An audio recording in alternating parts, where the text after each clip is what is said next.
Hey, welcome back to another video of Crypto Basics. In this video, we are going to learn how to sign up to KuCoin account.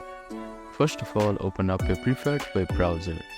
Now, at the address bar, type in kucoin.com and click on enter. After that, at the top navigation bar of your screen, you can see sign up button. Click on it. Now, you need to type in your email address or your phone number on this field here. After typing your information, you need to check this box here. Now, click on Create and Claim Rewards button. Now, verify that you are a human.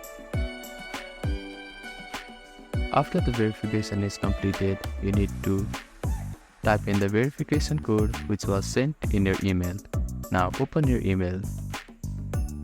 Type in the verification code sent by KuCoin. After that, you need to create a password for your account.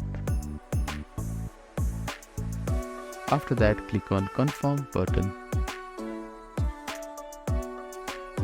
Now you need to verify your account. Click on Verify Now button. After that, you will get successfully signed in to your KuCoin account. So that is how you can sign in to KuCoin. Thank you for watching this video. Please do not forget to like, share, and subscribe to our channel and comment down if you have any queries.